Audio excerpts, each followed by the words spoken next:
get up in the morning, you look in the mirror, or when you look in the mirror any other time, what do you see? Who do you see? What do you think others think of you? When you think about God, what do you think He sees in you? When it comes to values, too many people don't see their worth. And low self-esteem is rampant in our society. You know, there was a story told once about 100 sheep. I'm going to sit down and hold my notes then. I'll get this over just in case.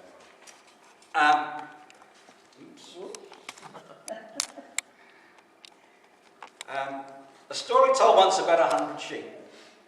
100 sheep. We're not talking about people. We're not talking about the value of people at the moment. And the story is that there were 100 sheep.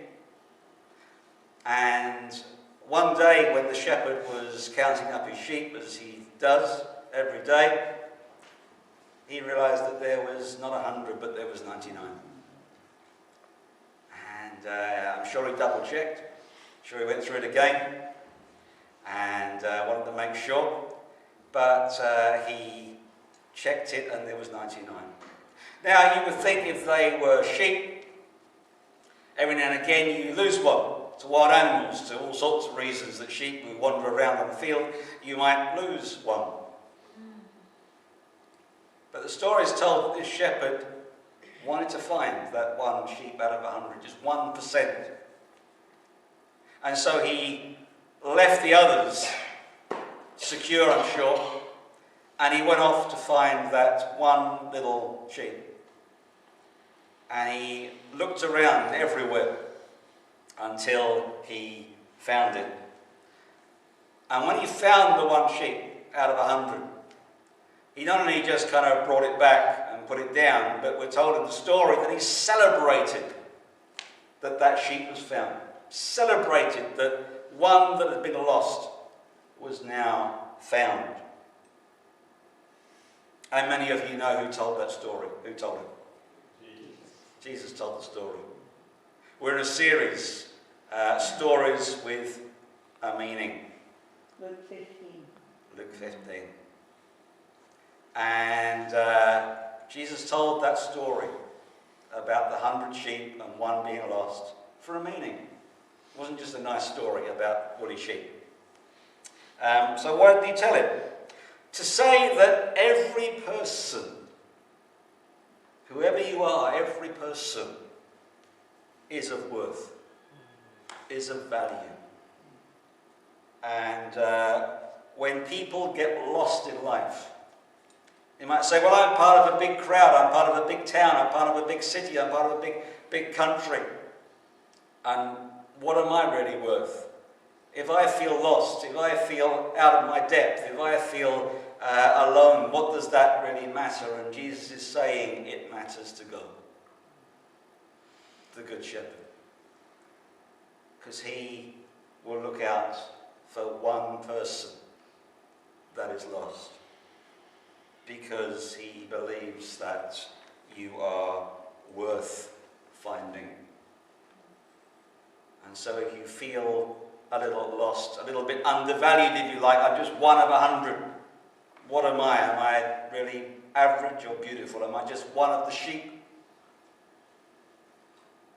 Be assured that Jesus says every single person is of value. Every single person matters to him.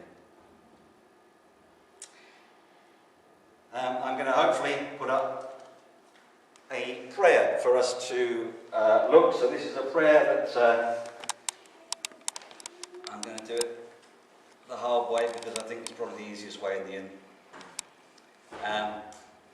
A prayer from... Thank you. Thank you. I should enjoy that. I realised at 9 o'clock last night that I hadn't got those that I thought I was going to get, so I better go out and get them.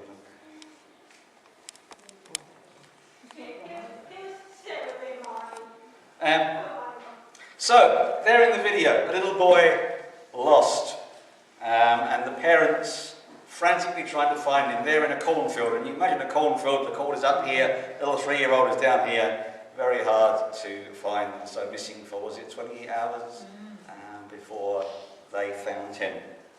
It reminds me of another story that we find again in Luke 15, because Luke 15 is all about being lost and being found. And I'm just telling you 2 of the 3 stories that we find there. And it's the only section of our Bibles where Jesus told 3 stories consecutively about the same theme. And so as we're looking with stories with meaning, I want to cover this one as well. This one is about a family where the father owned a business and they worked the land, and the younger son was looking out at the world. Maybe he'd heard about the world, I don't know. And he thought, oh, you know, while I'm young, I don't want to wait until I'm older, until I've got, you know, family or commitments and so on. While I'm young, I want to go out and explore the world. So he went to his dad and he said, Dad, I know that you've got a little money put aside for me for when I'm older. Do you mind if I have it now, that I may be able to take it and use it and explore the world while I'm young? And the father, I'm sure with an understanding of what may well happen, said, okay, you can have this money, you can go out and you can do what you want to do. So this young lad collected his money, collected everything up that he needed, and started out on his travels. And the story that Jesus tells says that he gets himself a nice place with the money. He has friends round. He has servants to look after him. He has everything really that he needs. And the friends that come love the parties and the times that they have getting together. And of course his son just keeps going in and spending the money that he's got and has a great time, I'm sure. But there comes a day when he reaches into his pocket to get some of the money that his dad gave him, and it's all gone. And there's a kind of a panic. What do I do now? I didn't realise money went so fast. And so he decides, well, he has to, his friends leave him because they're only there for the fun. His servants, his property, all have to go. And he's out on his own. And he looks for a job. And Jesus tells the story, and he says this son, the only job he could find was looking after pigs. And as soon as Jesus mentioned that word, those that were listening who were Jewish kind of thought, oh, the animal that is seen as unclean. And so he looks after pigs. Trouble is, he's so poor that he still can't really afford food, and he's ending up eating some of the pig food that he's giving to them. And one day he comes to his senses and he thinks, this is ridiculous. My father's servants do better than me. I mean, they get food, they get a roof over their head, they have to serve my father and my family, but at least they are doing much better than me sitting amongst pigs trying to eat some pig food. So he decides, what I'm going to do is I'm going to turn back. And I'm going to go back towards my father. And I'm going to say to my father, Father, I am not worthy. My value has gone down. If there was 2 doors, he would choose very much the average door, probably the one below that. And he headed towards his father and he thought, I'll rehearse my speech. I'm going to say, Dad, I'm not really worthy of being called your son anymore, but please could you take me on as one of your servants, and that way at least I get some food and I get a shelter and I get clothes and so on. So he's rehearsing this and he goes back towards his old home. And the story Jesus tells says that the father who loves his son, is looking out every day for his lost son.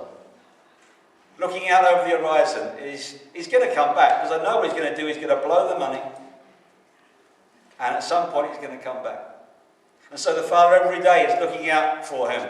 And eventually one day his father's looking out on the horizon, and he sees someone coming towards the father. And the father keeps looking. I think that could be my son. I think that could be him. And his son's looking very down, obviously probably walking very slowly, because he doesn't really want to face the consequences of what his dad might say or what his brothers might say. But nonetheless, this is his only option. So he starts heading back towards the home and still rehearsing what he's going to say to his dad. And eventually, when they get in earshot of each other, his father starts going towards him, and the son goes, I have messed up. I am of no value. I'm not worthy to be called your son anymore. I don't go through the beautiful door. I don't even go through the average door anymore. I want to go through that last door, because I just want to be a servant of yours. Will you just take me on as a servant?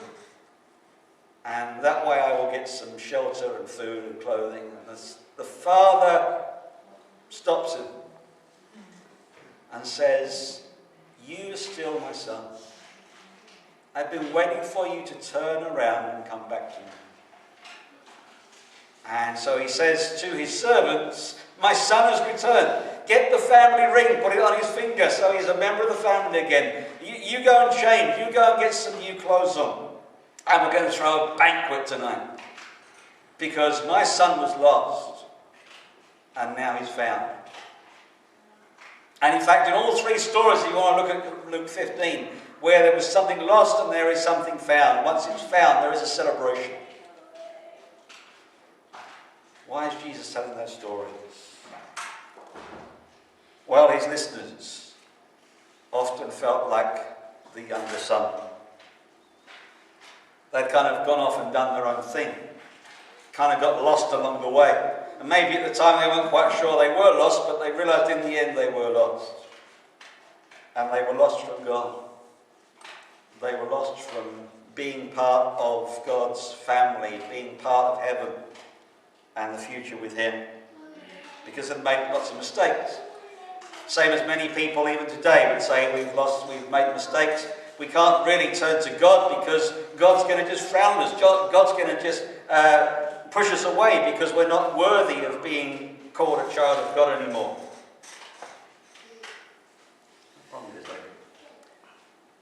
And so we kind of don't go to church. We don't hang around for fear of what God might say of us. But the truth is that God is looking out for us.